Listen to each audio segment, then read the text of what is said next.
लिंग पूजन का महत्व।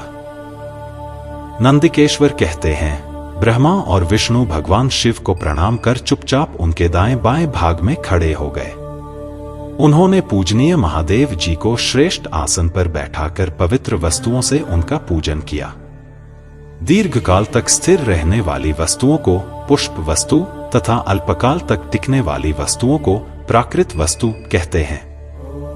हार, नूपुर, क्यूर, किरीट, मणिमय कुंडल, यज्ञोपवीत, उत्तरीय वस्त्र, पुष्पमाला, रेशमी वस्त्र, हार, मुद्रिका, पुष्प, तांबूल, कपूर, चंदन एवं अग्रु का अनुलेप, धूप, दीप, श्वेत छत्र, व्यंजन, ध्वजा, चंवर तथा अनेक दिव्य उपहारों द्वारा, जिनका वैभव वाणी और मन की पहुंच से परे था, जो केवल परमात्मा के योग्य थे, उनसे ब्रह्मा और विष्णु ने अपने स्वामी महेश्वर का पूजन किया।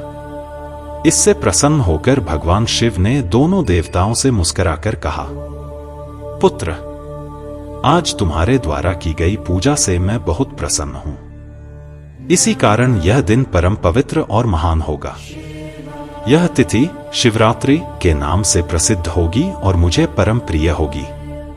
इस दिन जो मनुष्य मेरे लिंग अर्थात निराकार रूप की या मेरी मूर्ति अर्थात साकार रूप की दिन रात निराहार रहकर अपनी शक्ति के अनुसार निश्चल भाव से यथोचित पूजा करेगा, वह मेरा परम प्रिय भक्त होगा। पूरे वर्ष भर निरंतर मेरी पूजा करने पर जो फल मिलता है, वह फल शिवरात्रि को मेरा पूजन करके मनुष्य तत्काल प्राप्त कर लेता है। जैसे पूर्ण चंद्रमा का उदय समुद्र की वृद्धि का अवसर है, उसी प्रकार शिवरात्रि की तिथि मेरे धर्म की वृद्धि का समय है। इस तिथि को मेरी स्थापना का मंगलमय उत्सव होना चाहिए। मैं मार्गशीर्ष मास में आर्द्रा नक्षत्र से युक्त पूर्णमासी या प्रतिपदा को ज्योतिर्मय स्तंभ के रूप में प्रकट हुआ था। इस दिन जो भी मनुष्य पार्वती सहित मेरा दर्शन करता है अथवा मेरी मूर्ति या लिंग की झांकी निकालता है, वह मेरे लिए कार्तिकेय से भी अधिक प्रिय है।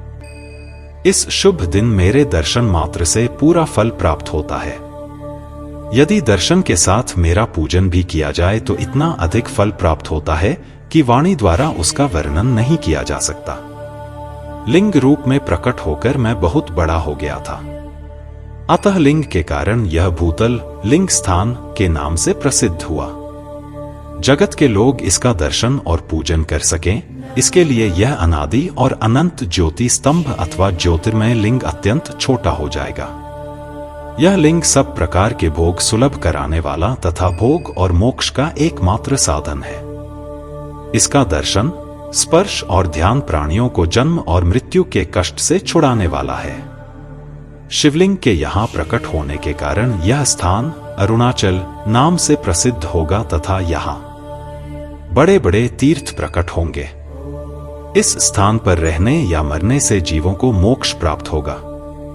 मेरे दो रूप हैं, साकार और निराकार। पहले मैं स्तंभ रूप में प्रकट हुआ, फिर अपने साक्षात रूप में। ब्रह्म भाव मेरा निराकार रूप है तथा महेश्वर भाव मेरा साक्षात रूप है। ये दोनों ही मेरे सिद्ध रूप हैं।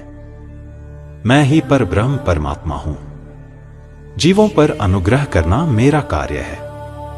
मैं जगत की वृद्धि करने वाला होने के कारण ब्रह्मा कहलाता हूं। सर्वत्र स्थित होने के कारण मैं ही सबकी आत्मा हूं। सर्ग से लेकर अनुग्रह तक जो जगत संबंधी 5 कृत्य हैं, वे सदा ही मेरे हैं। मेरी ब्रह्मरूपता का बोध कराने के लिए पहले लिंग प्रकट हुआ, फिर अज्ञात ईश्वरत्व का साक्षात्कार कराने के लिए मैं जगदीश्वर रूप में प्रकट हो गया। मेरा सकल रूप मेरे ईशत्व का और निष्कल रूप मेरे ब्रह्म स्वरूप का बोध कराता है। मेरा लिंग मेरा स्वरूप है और मेरे सामीप्य की प्राप्ति कराने वाला है। मेरे लिंग की स्थापना करने वाले मेरे उपासक को मेरी समानता की प्राप्ति हो जाती है तथा मेरे साथ एकत्व का अनुभव करता हुआ संसार सागर से मुक्त हो जाता है। वह जीते जी परमानंद की अनुभूति करता हुआ शरीर का त्याग कर शिवलोक को प्राप्त होता है, अर्थात मेरा ही स्वरूप हो जाता है। मूर्ति की स्थापना लिंग की अपेक्षा गौण है। यह उन भक्तों के लिए है जो शिव तत्व के अनुशीलन में सक्षम नहीं है।